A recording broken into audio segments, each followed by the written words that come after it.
Hello everybody. Tyson Bradley here, and I want to tell you how to get a job, part 2. Part 1, I went through pretty much why you need to just decide on a certain type of role, because making the decision brings clarity. Making a decision on what you want to pursue helps you to just decide on, it's like if you say, okay, I really just want to be a marketing director, a lead marketer, lead social media manager in a tech company, that really narrows your focus. So all of a sudden, who you need to talk to, what companies you look at, the way you need to format your resume, what you need to say in an interview, the experiences that you need to share, it's like all of that becomes clear if you just decide on one route, on one type of role. Getting narrow helps you in your marketing. Getting narrow in what you want to do helps you really tailor all that you have. If you're the brand, you're the marketer, you are the product, helps you to really identify what problems really helps you to identify, okay, who's my customer? I need to understand their problems in depth, so that I can say, here am I the product. And if I have just defined a really narrow customer base, a niche, then I can advertise to them and showcase myself in the best way possible. So that's principle number 1 as a recap. Principle number 2, or part 2, is that you want to be able to, okay, it's kind of twofold. It's like, first you want to just search for openings, right? So if we're going to be a lead marketing manager at some company, that's the position we're applying for, then we just need to find an opening. Once we find, it's like there's no point in trying to apply or in trying to network with a company who doesn't even have openings available. It's like you got to find that where there's an opening. Companies that are actually looking for talent right now. So you find an opening, you find something that's available, and then the next thing that you do is you use LinkedIn to find people to talk to.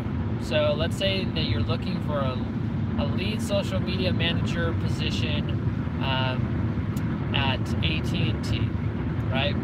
If you're looking for that type of position, what I would say is go to LinkedIn and go to the search bar and type in a level above what that position would be. So it's like, who would be the leader? Who would be someone that would be the manager hiring for that type of opportunity?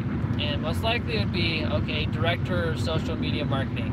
It's like some type of, probably be a director level position. And what you do is you just type in the search bar, director, social media, 18. What's going to pull up is people who have that opportunity, or people who have that job title in that company.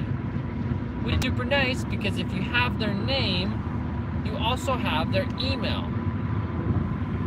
You can find out anybody's email. There's so many resources. Like if you type into Google how to find someone's email, there's a whole slew of information on how you do that. One site that I like to use is called hunter.io. This great website. Pretty much type in any company name in their search bar, and it will tell you the format that they use for their emails. So, for example, if you were to type in AT&T, it would show you,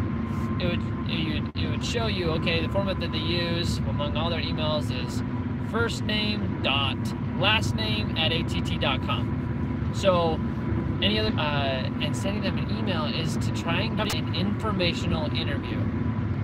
You just want to talk to them, not about the job. And sending them an email is to try and, not about getting into the company. You just want to talk to them about their career. Want to talk to them. Informational interview. That's what it means. Get information. Just learn. And I'll tell you something that we approach networking in an entirely wrong way. And I know from personal experience, because I applied for a buttload of jobs and got a bunch of rejections and approached networking in an entirely wrong way. Because the way in which the way in which some schools teach is all about, oh, get business cards. It's all about just getting names and, you know, doing whatever. Don't provide any value. Don't do anything. It's just about getting names and getting referrals.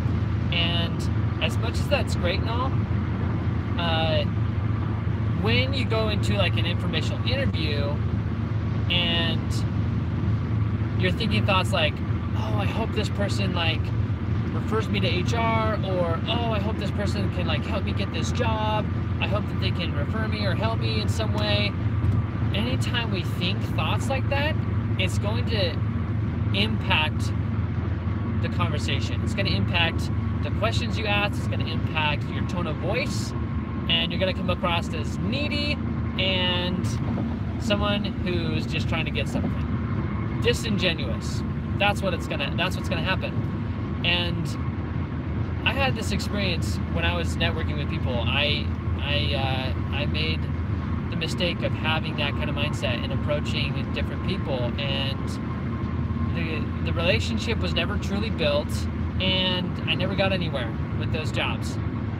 And I remember distinctly that there was this time I had set up another informational interview with AT&T with a contact that was from my undergrad college at BYU, and so he had willingly accepted the request to meet or just to chat. And I just thought to myself, you know what? I'm tired of this idea of just asking as just trying to deceptively or some way try and get in to the company by networking. And so instead I just thought to myself, you know what? It's I just want to have a good conversation with this person. That's it. I just want to learn. I just want to talk about HR. I want to talk about what they love. And sure enough, I go into this conversation and I leave the conversation just feeling on top of the world. This was literally, it was the best informational interview I had ever had. Best networking, experience ever. And I'm still friends with the guy today. And the thing is, I don't even know if he referred me to anybody. I don't know what happened on, his end. If anything happened at all, I didn't really care. All I knew is I got an interview, and then I performed on that interview, and then I got the offer for the internship, and then I got the job. So all I know is that I got traction when I was able to just set aside those thoughts of, oh, I hope they help me or whatever. It was just all about, I just want to get to know this guy. I just want to get to know this person because they're a human being, and I just want to learn about how they got to where they are, because where they are is eventually where I want to be. And that's the beauty of all this, is that you have this conversation, you learn all about them, and in this conversation, in this informational interview, what you want to do is you want to ask one very specific question. And this question is, what is the greatest challenge that your team is facing right now? What is the biggest challenge or the greatest challenge your team is facing right now? And the reason why that question is so powerful is because all of a sudden you get an insight into the struggles that they're going through, your customers' problems and concerns. And the more that, and if you can describe their problems,